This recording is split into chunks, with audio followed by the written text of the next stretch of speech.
বিশ্বের জন্য খুবই উত্তেজনাপূর্ণ এক মুহূর্তে বিতর্কের মঞ্চে মুখোমুখি হয়েছিলেন ভাবি দুই মার্কিন ভাইস প্রেসিডেন্ট জেডি ভ্যান্স ও টিম ওয়ালস। এই সময় সঞ্চালক দুজনকেই ইরানের সঙ্গে সংঘাতের বিষয়ে প্রশ্ন করেছিলেন। আল জাজিরার প্রতিবেদক শিহাব রতাংশীর মতে দুজনেরই সুযোগ ছিল এটা বলার যে তারা ইরানের সঙ্গে যুদ্ধ চায় না, উত্তেজনা আর বাড়াতে চায় না, কিন্তু দুই পক্ষই এই সুযোগ এড়িয়ে গেছে। শিহাবের মতে টিম ওয়ালস কিছুটা আবোল তাবোল বলেছেন, সাথে বলেছেন কমলা হ্যারিস বিদেশ নীতি বিষয়ে সেরা নেতা। অন্যদিকে ডোনাল্ড ট্রাম্পের রানিং মেট জেডি ভ্যান্স কেবল কথাই ঘুরিয়েছেন এবং প্রশ্ন আরও বাড়িয়েছেন। শেষমেশ বলেছেন এটা ইসরায়েলের ওপর নির্ভর করছে।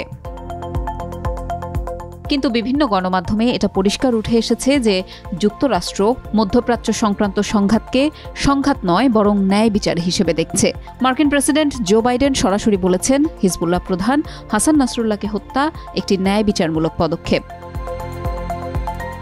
এদিকে বিবিসির একটি প্রতিবেদন বলছে ইরান ইসরায়েলে হামলার সময় বাইডেন সিচুয়েশন রুমে কাটিয়েছেন। জাতীয় নিরাপত্তাজনিত যে কোনো গুরুতর সংকটময় পরিস্থিতি হোয়াইট হাউসের এই কক্ষ থেকে সামাল দেয়া হয়। এ সময় তিনি বলেন ইসরায়েলের প্রতিরক্ষা নিশ্চিত করতে সক্রিয়ভাবে সহায়তা দিয়ে যাবে ওয়াশিংটন। ইসরায়েল আজ রাতের মধ্যেই শক্তিশালী পাল্টা হামলার হুঁশিয়ারি দিয়েছে। সাংবাদিকরা বাইডেনের কাছে জানতে চান এই প্রতিক্রিয়ার ধরন কেমন হতে পারে।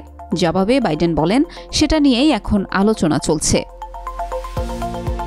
মার্কিন প্রতিরক্ষামন্ত্রী লয়েড অস্টিন ইরানের এই পদক্ষেপকে নিন্দনীয় আগ্রাসী আচরণ বলে অভিহিত করেন। অন্যদিকে বাইডেন প্রশাসনের জাতীয় নিরাপত্তা উপদেষ্টা জেক সুলিভান সাংবাদিকদের বলেন এই হামলার জেরে ভয়ানক পরিণতি বরণ করতে হবে ইরানকে।